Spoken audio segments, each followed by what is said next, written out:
All right, I'm going to go ahead and get started. Welcome, everyone. My name is Stephanie Pepper. This is part 6 of 9 of the Back to the Basics series. So in this webinar, we're going to be going over receiving, scheduling, best practices and tips and tricks on both, and completing installations. We're going to touch a little bit on punch lists, hot jobs as well, but then we can do a more specific webinar to that if we need to in the future. Hopefully everybody's hearing me okay. Please chat in if for some reason you're not able to hear me. I feel like I've gotten this one figured out. So, all right, let's go ahead and get started. So keeping up with the idea of doing everything really from action items. Remember, action items are your workflow, the milestones on the project along the way, basically internal email requests. What I typically suggest, for new clients when I go out on brand new implementations, we start with a pretty simple standard action item list. And in regards to this particular section, we typically suggest to do an action item for receiving. So ideally what's happening, in the workflow process, you get the acknowledgement, you add the acknowledgement, and from that you get some acknowledged ship dates. So you have some type of idea of when the product's going to be coming in. From there, you can trigger receiving with an action item by sending an action item request and let them know that they're going to be expecting some product in. So that kind of gives them the projections report of what they are expecting to come into the warehouse. So ideally, you'd be going down here, actions to perform. You'd have an action item that says receiving, and they'd all be listed here. So for whoever's sending that action item, I typically suggest whenever you are submitting the action item, do this little shortcut here. Whenever you send receive order, on your due by date, you can put the actual ship date that you got from your manufacturer. Then what happens is when your receivers are looking at this action item list, everything's in order of that requested date. So they're going to see what they're expecting to come into the warehouse up top. And that will give them some paperwork's going to come back unmarked sometimes, or, if they're not, expecting it, it's all going to be here now. So they can see the note. You can see it might say, the vendor name, the PO number, and expected acknowledged ship date. And then from there, they can just open up that action item and take them straight into the receiving module. Gives them a good idea of what's to be coming in. Obviously, complete those action items after you're done so they can clear those out. It's the only way to clear them out. But if you need to get there manually, what you need to know how to do, I'm within the project, underneath the job, and I'm just going to go modules, receiving.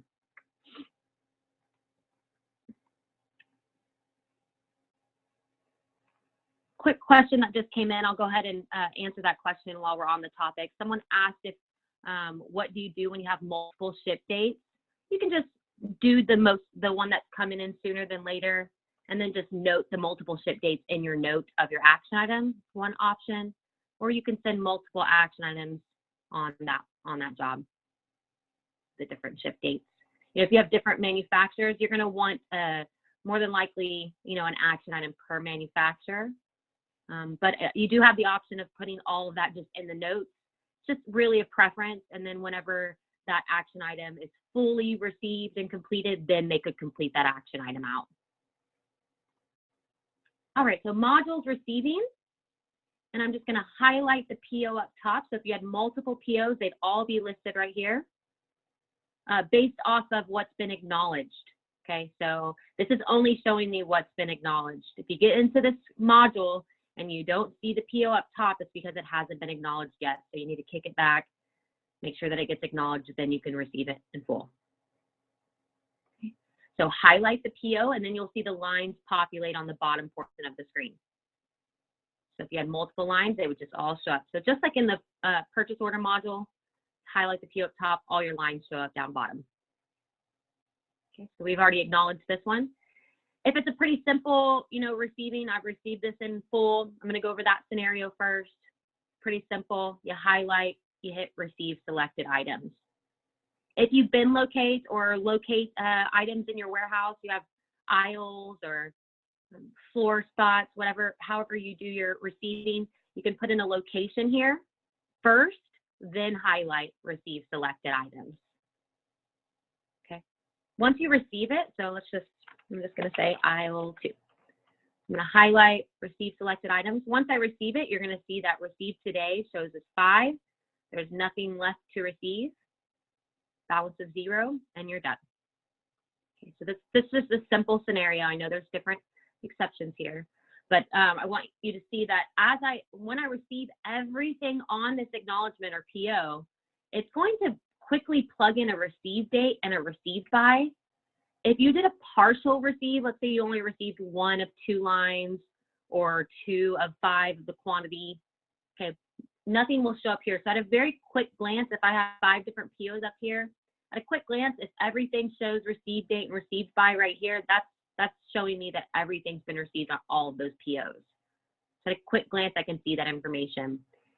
As you do this, one of the new features that came out in the project information screen, in the order status, as you add acknowledgements, that little plus sign, all that stuff's going to start showing up down here as well. I had the screen open, so my receive date's not going to show right away. If I closed out of this and got back in, you would see that. And so you would see, if I see receive date, received by, that means this acknowledgement, this PO has been fully received. But you're going to start seeing this information populate as you add onto the project, onto the order. You make a mistake, you need to clear it, accidentally receive the wrong line, whatever the reason might be, just highlight clear receiving data for selected. It'll give you a warning, are you sure you want to? There's no undo, and you would select yes. If you wanted to receive partial, so I just cleared that out, now my balance is back to 5. In the receive today, you literally just put how many you need to receive. So I've received a date 2, I have a balance left of 3. Clear receiving. Same thing, pretty simple, the receiving module. If you had multiple lines, you can highlight multiple lines at one time using your shift, and the last line will grab everything in between and the last line. Control also works if you had some highlighted line 1, control line 3, line 5, so on and so forth. So it works just pretty much like Excel or any other Microsoft program. So if everything gets received in full, I'm just going to put that 5 in, receive selected items. You have a couple of different reports here. You do have a palette label, really nice looking report. I see some questions coming in. I will get to those in just a moment. Your palette label, really nice, clean report here. All of these are customizable. So, if you wanted to remove maybe the project name doesn't mean anything to you, or I don't need the end user address. If there's anything that you don't want on here, these reports are customizable, and I will be doing a webinar on customized reports. But this is just a really clean, nice report that you can put on the actual package. And it's a pretty big font, so if you do have racking in your warehouse, you can put those, on the top rack and still be able to see that from the floor level. You also have a print receiver. I've seen this report used in a couple of different ways.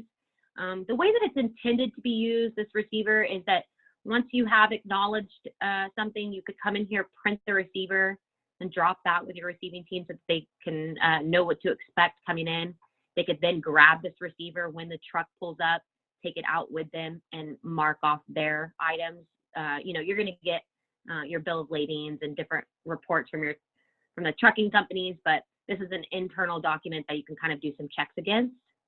But I have seen people use this as a document to show to subcontractors. It doesn't have any costing or sell price on it. Nice, clean, itemized list by phase. So it's broken out by phase to give to your subcontractor groups or anybody who just needs an itemized list of what has actually been acknowledged.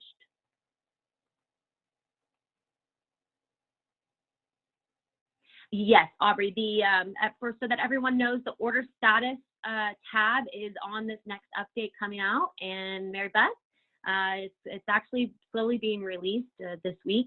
We've already released it to a couple of dealerships yesterday, fixed like one thing so far, and it's going to be slowly released to everyone starting today, I believe, definitely by the end of the week. All right. So just a couple reports there if you need to use those. Receiving module, pretty straightforward, pretty simple, not too much to it. You can expand out as you, if I did a little refresh here, if you needed to see where it was located, highlight the PO. When you bin locate items, you're going to want to see that bin location on the second line. A lot of people try to fill it in up here. We should just remove that field. That's not where you put the bin location. If you just do it at the front end, put it in here, and then receive your items, you're not going to run into any problems. But this bin location carries through to the work order, which you'll see in just a moment. So definitely important to get that in there if you do locate your product. But as you receive items, you can hit the plus sign next to the line to see what was received, when it was received. So if I did a partial receive, 3 out of 5, and then a 2, the remaining 2 on a different date to a different location, you would get to see all that detail underneath this line. If you have any more questions about receiving, just keep chatting them in and I might get to them at the end, but I'm gonna go ahead and move on to scheduling. So this is, you know, ideally how the flow kind of goes. You receive it, then it gets scheduled. So your installation calendar, some you older dealerships that have been with us for some time, it used to be under main tool menu. You should know by now it's definitely in the view menu, view installation calendar. Now everyone, typically everyone in the dealership is gonna have rights to view the calendar, but there's only gonna be a certain amount of people or one person that has the right to actually manipulate and edit the calendar. So everyone should have rights, but it is a rights thing. You have to have access to view and you have to have access to edit the calendar. So there are some safety features there. So as you can see, as I start to book jobs, they're showing up on this bottom portion of the calendar, booked orders needing scheduling. So this 5592 that we've been carrying through for this webinar, it's just populating down here with some information on that particular job. And it is by order. Okay, so order also means quote. If you go back, you know, to the beginning of this series, quotes equal orders. Okay, orders equal customer invoices. But these, you're scheduling per order, per quote. You can see this one here, order name. If you don't have this grid layout, you should definitely go main tool, file, import default grid layouts. Our default grid layouts are pretty good, but know that you can manipulate these. And we will get into that in further detail in another webinar.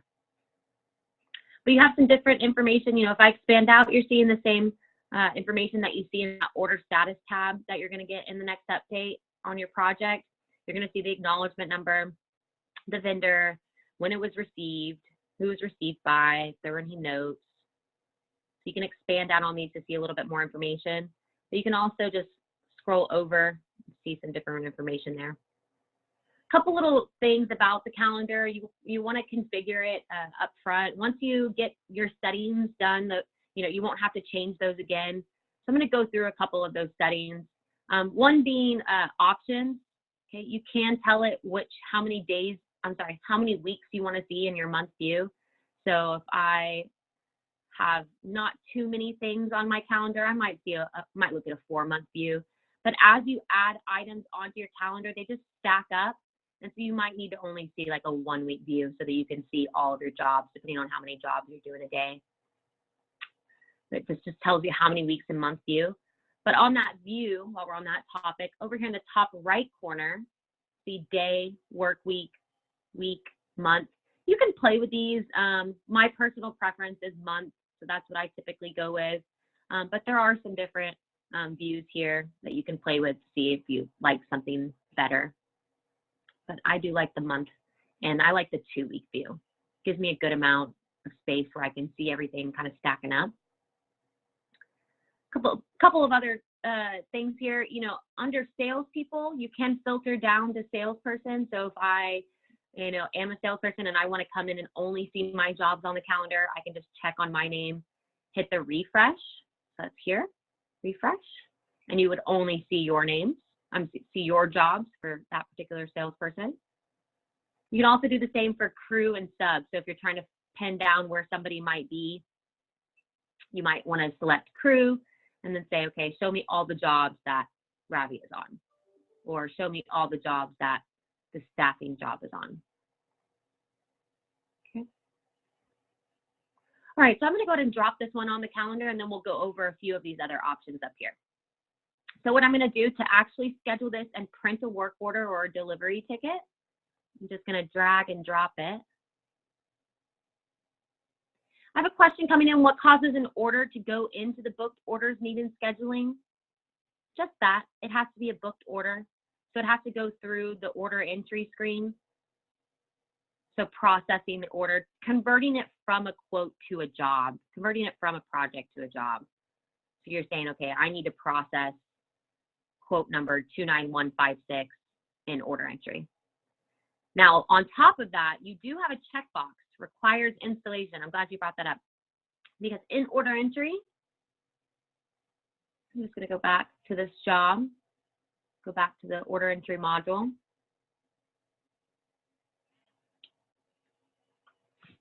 In order entry, you do have a checkbox that says requires installation. That's feeding from the project information screen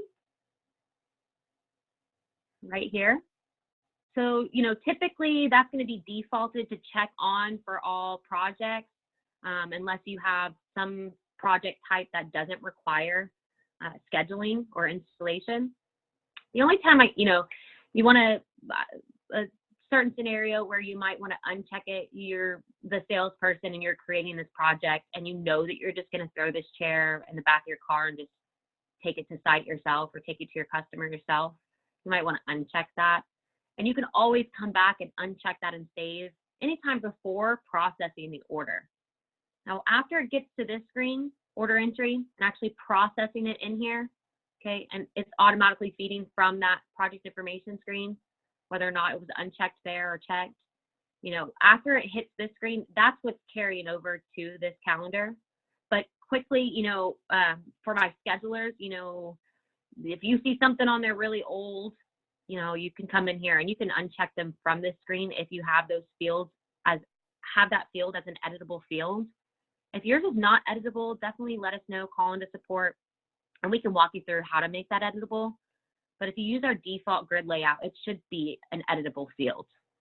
So you would just uncheck that and it would just clear. So if I just uncheck that one and refresh, it's going to clear off my booked orders needing scheduling. So you do have a way to kind of clean it up.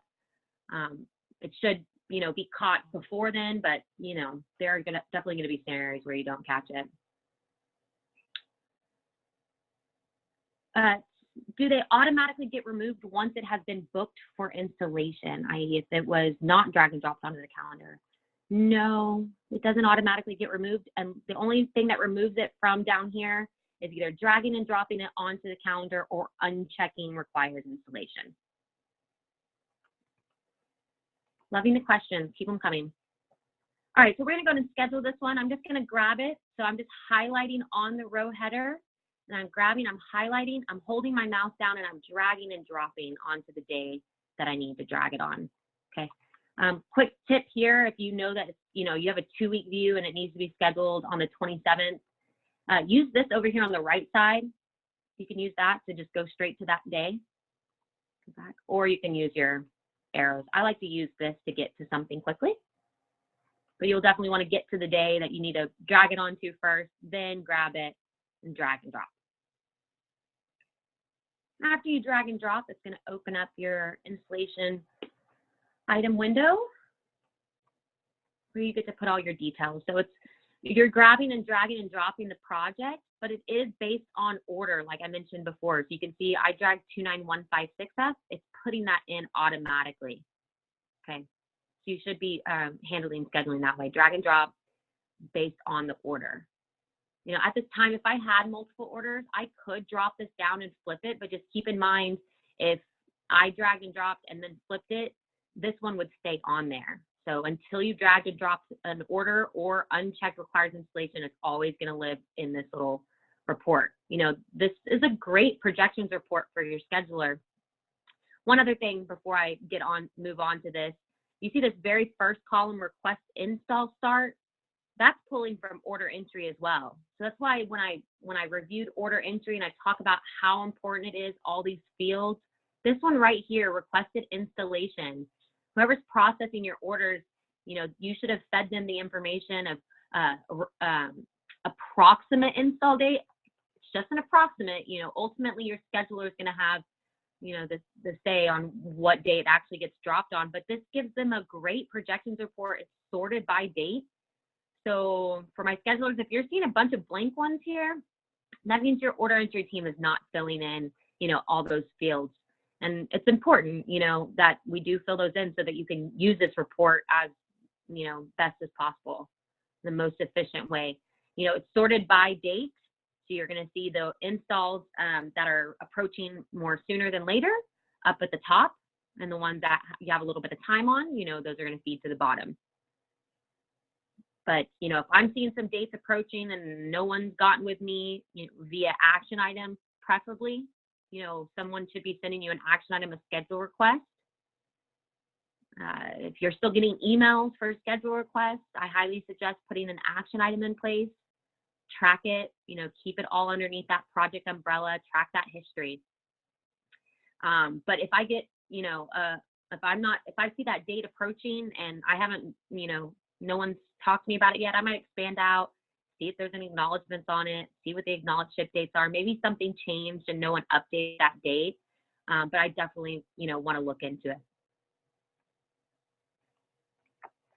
All right, so I dragged and dropped it on there. Over on this left side, you do have a start and end day. You can, you know, drag that date out if you know that it's going to be a week-long job. You can, you know, put 1/8 through 1/10 if you need to. You also do have some start and end times if you do schedule in that fashion. If it's a 10 o'clock start and you want to flip this to 10 o'clock, you can. What that does, all that does for you is when you start dragging more items onto your calendar, it does sort it by time start. So if you schedule in that fashion, by all means. Otherwise, you can just leave it at 8 o'clock and move on. So at the top, division, all of these drop downs that I'm about to go through, they're all customizable by you. So if there's something else that you really like to have as a tool, you know, for scheduling, I've seen some different things here, you know, division division. I've seen people put in some different things here. Punch list. They want the punch list to be coded differently, because you're going to see when I select one of these divisions, I don't know why it says division. You can put whatever you want in here. If you had multiple divisions, you could assign them that way. If you have subcontractors versus internal, whatever, you know, visually what makes most sense to you, because what you can do is tell it what colors you want it to change and off of what. So you can only tell the colors to change off of one or the other though, division or type. You can't do both. Okay, so as you can see, when I change this to confirmed, it automatically changes to green. When I change it to tentative, it automatically changes to red. So you can make different drop downs, whatever text you want to put in here, and then you can assign colors to those texts. Where that takes place, and that only has to be done once, under Tools, Configure User Settings. Tools, Configure User Settings, the bottom. And you're going to have a tab in your user settings. Again, that only has to be done once by one user. Then if you have multiple schedulers, they're all going to be seeing the same color setup. But in your user settings, under Install Calendar Legend, I have it set up to say confirmed needs to change to green, tentative needs to change to red. So again, you can only do it based off of one or the other. Okay, division or install type. You can't do both.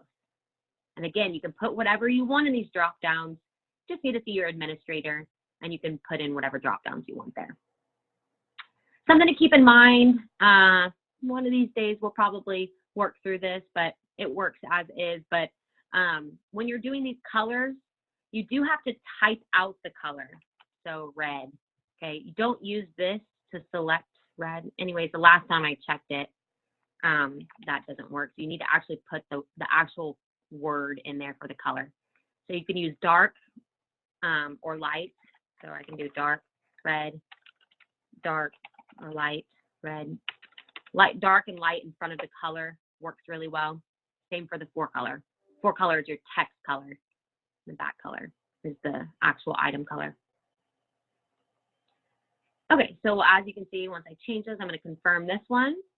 Under type, again, put whatever you want inside these drop downs that makes sense to you.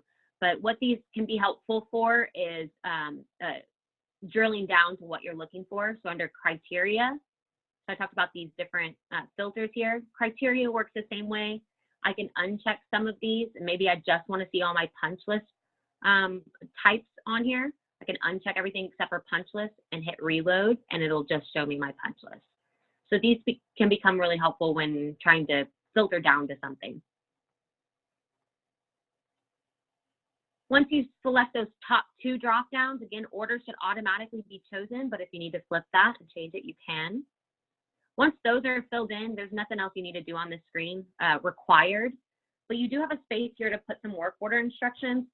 I like this area for my scheduler to specifically put, you know, details that he may only know, because, you know, if you don't have the rights to schedule, then you're not even going to get to this screen. So this is typically like scheduler specific work order instructions. Don't forget toggles. Okay. And from here, you know, I like this area because you can make it like red and bold and big, something that needs to be right in their face. But otherwise, you know, it should be pulling your installation notes, which I will talk about in just a moment.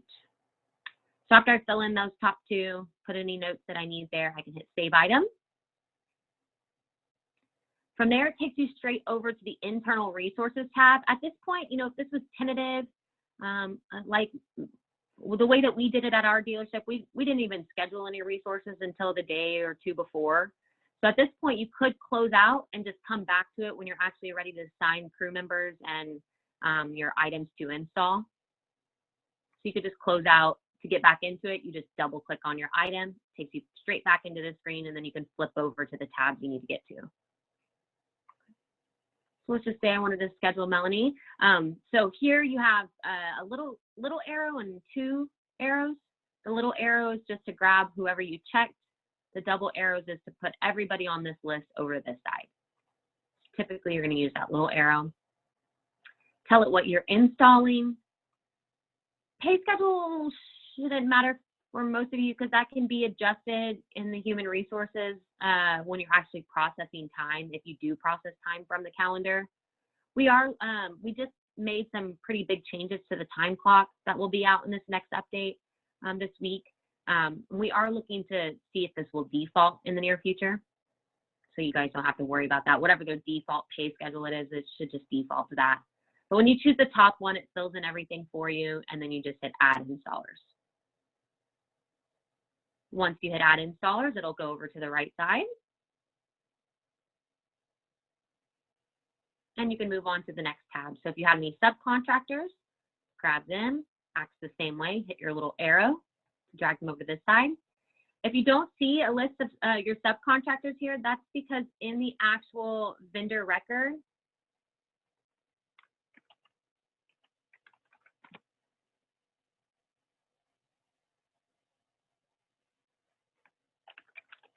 going to pull up any old vendor record here in just a moment. There's a checkbox on the vendor record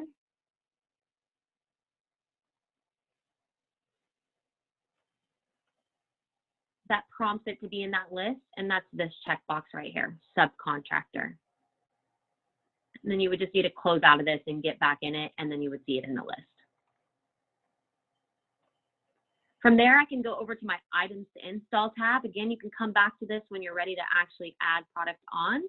Otherwise, when you select this, what you'll do, there's a couple of options here. You know, when I hit this drop down, it's telling me to show, it's telling the system to show all acknowledgements by default, but you can flip this and you can say show POs if you wanted to add based off POs.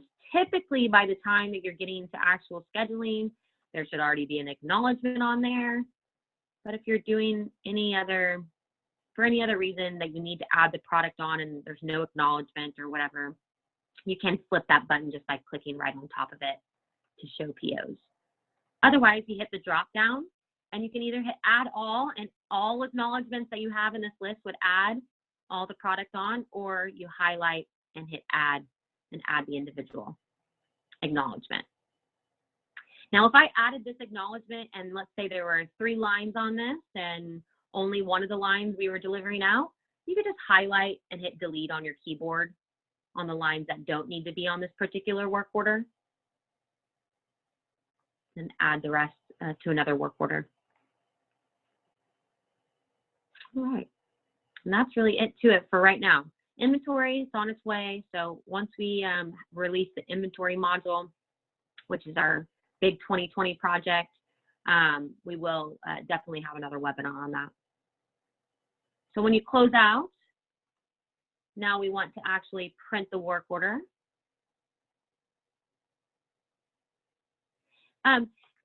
I got a question coming in. If you add before acknowledgement, wouldn't the quantity be 0? No, because you wouldn't be adding it based off the acknowledgement. You'd be adding based off of the PO. So you're really kind of tricking the system to override whatever you've acknowledged and just add from the PO.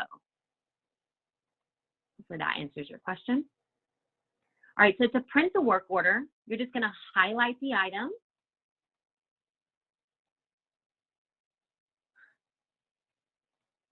You're going to highlight the item and hit print work orders. You do have, before I print that, you do have some options here, work order options, where you can tell it what you want it to print and not print. While I'm here, I'm going to go ahead and talk to the scope of work and why I typically suggest not to have that checked on. So you can see I have everything. Sometimes a lot of customers don't want the map. If it's a customer that you're constantly delivering product out to, you might uncheck map. You don't need a punch list form, but typically I have everything checked with the exception of maps here and there. Everything checked except for print scope of work. Scope of work, you know, if you go back to our first, one of our first sessions, I talked about how that scope of work is just usually a general idea of what the project entails, just a general scope of work. Typically doesn't apply to the work order, and you really don't want your installers focusing on anything else but what, you know, the task is at hand. To have to read through a bunch of mumbo jumbo that doesn't really apply to them can really kind of bog people down. So I typically suggest to turn the scope of work off. But what you would want to do, and I also suggest to add a prerequisite to one of your action items. I like to do it on process order. So when I'm actually processing client approved, book order, something of the process order, whatever your action item might say, to actually process an order entry. I like the salespeople to be reminded to add an install note way up front. That way we're not having to hunt people down when it's time to actually schedule. But basically what I mean by all this is when I hit add note alert, that little sticky note with the thumbtack there, or you can go actions, add a note. We just put it up here for exposing a button that you're going to use often. But what you can do here is say, you know, deliver to Bob Jones in room 215E. Don't forget to check in at front desk. Any notes, you know, salespeople typically are going to be the ones that get those types of notes up front. So that's why I say that's typically a salesperson's role. But anybody who gets anything that really needs to transfer to the work order, and you need the guys to be aware of it on the work order, anybody can go in and add a note to a job, right? So you can hit add a note, and the trigger is on the type. If you do work order notes, or it might say installation note, something like that, if your settings are correct on the backside, what we've done is we tell the work order note to print on the work order. Now when I actually go print this work order, you're going to see that installation note there. If you get an alternatives available pop-up, please try going back and using the original report. We put a new report in there that is our new delivery ticket, really nice looking report. If you have a custom, you might want to look into re-customizing the original report that's in there now. It's a really good one. Need any help on that, please feel free to reach out to me directly. But I hit use original. There's been some pretty big changes that you should all be aware of by this point. But what this does is it printed out, because I added some resources onto that work order. I added in the installer. It's printing on its own separate page. You know, the customer never really needs to be bogged down with timekeeping. That's an internal document. So we've separated that from the rest of the delivery ticket. But up in your header, you have some good information: salesperson, project manager, customer PO. You have your project name, your order name, those contacts that we added on at the very front end. Contact type.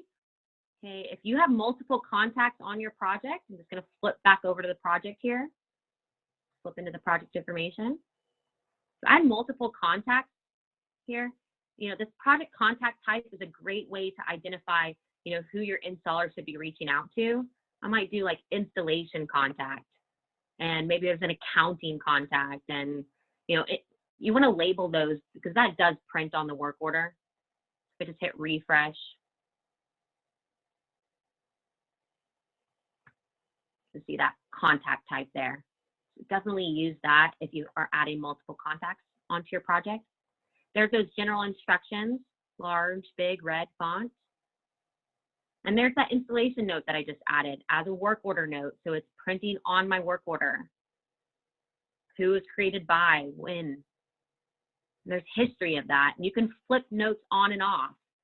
So if I go history notes, let's say this is like a week-long job, and they needed to do something else. Now I might add another note and flip this note type to not current or general or something of the sort. But this is going to help, you know, keep track of who added what and when. That project information, you know, that can get kind of messy, and people can delete this, and you'll never know who deleted it. These types of notes that I showed you how to add, those are not deletable. So definitely a great way to do work order notes if you're not already taking advantage of that. There's my installation items, where I've been located it, or located the item, how many of each.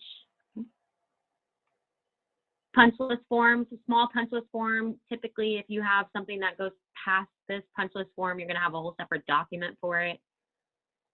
Customer acceptance. And for office use only, it's a big one here that we've just recently added in. Definitely really helpful for sorting the paperwork when it comes back into the office. Now I can quickly say, okay, all of these are complete. Boom, boom, boom. Let's invoice these. You know, these all need attention. Have a punch list. Mark them as hot jobs. I'll get to that in just a moment. Maybe it's still going, ongoing, or maybe there's some other reason that you need to note here. But these make it really, you know, if your installers are not checking these boxes, you definitely get with your install team. It's a new, you know, something new on the work orders that you'll want to review with them so that they know that they're responsible for checking those boxes. So it just makes it easier in the office to sort through that paperwork and move it on quickly to where it needs to be moved on to. There's that map and your customer copy to leave a copy behind. I had a question come in about, can you add partial on quantity? You cannot. So you would probably just add that item on, and then in your installation notes or in your general instructions, very large, hey, we're only taking out 3 of the 5. I'm not sure why you would need to do that. You know, typically if you received it partially, then it's going to put the received quantity on there.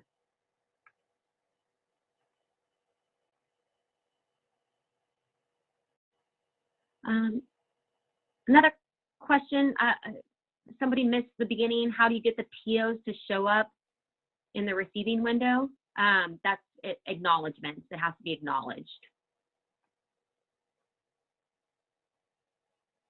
All right. So from here, you know, I can save eManage if I need to save it. I typically don't suggest saving this. I typically will save the signed copy after it's come back. So scan that in and then attach it to the project. But you can export if you need to export it. as usual, anytime you see the screen, print, email, all those options up top. All right, so I'm going to wrap up with a couple of things here. So after let's say all these work orders, you have several jobs that were installed on the 8th, and your paperwork just came back, and this one was marked as complete. It is very important that you're marking your installs as complete. And the easiest, most efficient way to do that, and the best way to get it to transfer into other areas of the software, is to highlight the day. So this is typically a scheduler's function. So what they do is they highlight the whole entire day, hit scheduled items for selected days, and just mark that it was completed on the 8th. Now you only want to do that on the jobs that are actually complete, the orders that are actually complete. Okay. If it is a hot job, from here, same thing. From this window, I highlight the full day and it's been marked as a punch list and needs attention. I would right click on it, actions, mark as hot job. Hot jobs to eManage are punch lists. You shouldn't really be using hot jobs for anything else. If we let everybody use hot jobs for what they think is hot, we know everything would be hot and on fire. So typically hot jobs are for punch list items only. What this is all doing, so if I install completed on, I mark that as completed. Under your today, you now have a report installed, not yet invoiced. Okay. That job would fall into there until it's been 100% invoiced to the client. That order would fall in there until it's been 100% invoiced to the client. You also have punch list / hot job. So if I marked it as hot, that's where it would be as well. So a great place to just kind of make sure you're staying on top of all those hot jobs, because, you know, we want to get those wrapped up as quickly as possible so we can invoice the client as quickly as possible. So great centrally located place for all of your hot jobs. You should also have a day planner for hot jobs. So your dashboard, your main screen should have a hot jobs punch list, if that's something that you should be managing.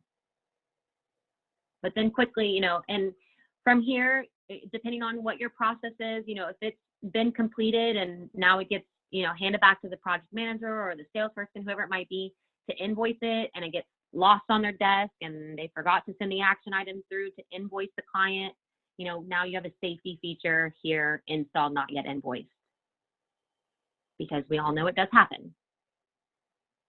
Couple of other little things, you have buttons like duplicate items. So if I highlighted this and hit duplicate item, it knocks it over to the next day. And then from there, I can just drag it and put it on the day that I need to, or I can double click and adjust it from there. To remove something, just highlight. So click the item, highlight, delete on your keyboard to remove it from the calendar. You also have a pick list. So if you have you know, 6 different jobs on here, and I need to give, you know, the day before or a couple days before a pull list for the warehouse crew, highlight the full day, print pick list, and it's going to print everything that's been attached in that items to install. Items to install, that tab on the implementation item. So it would break it down by project and by phase as well. Great little report there to drop with your warehouse crew. You also have your refresh button. If you have multiple people inside this calendar, I highly suggest to be selecting refresh often so you can see all the updates. Yes, it does.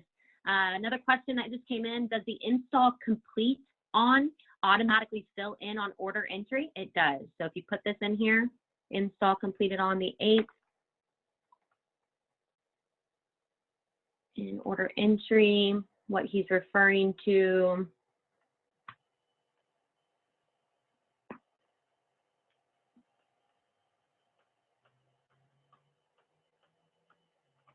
install completed 1/8/2020.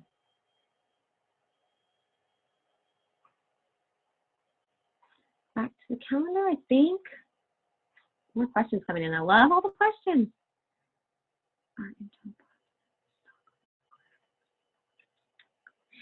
Good question, Mary Beth. I think that the question is, how do you suggest we put our internal parts, i.e. from stock on the work order, as we wouldn't acknowledge or receive technically? The only way to do that is to acknowledge items. You don't have to technically receive it, but you do have to acknowledge them. So if you are adding those line items onto your bill of materials, you would have to acknowledge them. Now that might be changed up, though. You know, that's how we can handle it right now. Unfortunately, that's the only way we can handle it right now. But that might be changed up whenever we release the inventory module. I would imagine you're going to just be able to, the way that I think it should work. There was a box here that had under the items to install tab.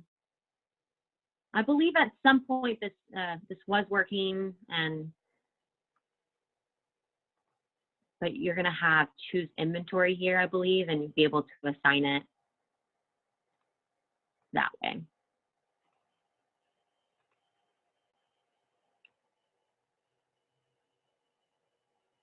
Amanda, I did not show acknowledging on this webinar. It was in the webinar before this, which you can find on our YouTube channel.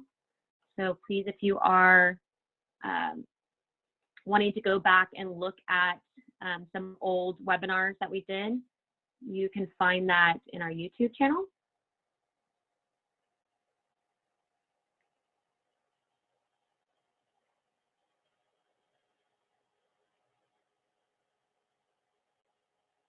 youtube.com/c/emanage1. It's in most of our signatures as well. There's a link in our signature, but these are all in a Back to the Basics series. The vendor and acknowledgement one is up already. So I've been putting all these up in the Back to the Basics series section or playlist.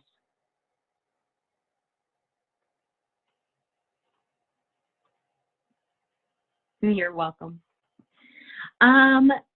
So marking the order, I think that's all I have for you guys today. If there are more questions, please keep them coming in. If you want to unmute yourself at this time, please do so. Ask any questions. Otherwise, while you're thinking about those questions, I'm going to try to have another webinar this Friday. As I told you guys earlier, we are releasing that update this week. We had a webinar on what to expect in this newest update, and with a lot of really good stuff, but there have been some additions since that we do want to review with you guys. Some pretty big changes. Please try to attend that, at least one person from your dealership, because there's going to be some really important stuff that we want to cover with you this Friday. Otherwise, I will have my next Back to the Basics series webinar in 2 weeks on Wednesday, same time as we've been doing, so on the 22nd. And as you guys are, you're definitely sending me some topics to cover. I'm recording those topics. This is kind of what I've gotten started so far, just to kind of give you an idea of what I'd like to review. And after we get done with this Back to the Basics series, there's some things that I want to review with you guys. So some more webinars coming up for sure. But the next one will be on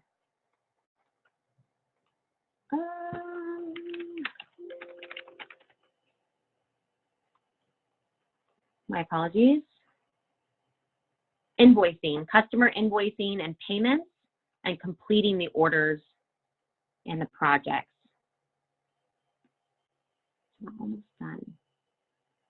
Any other questions?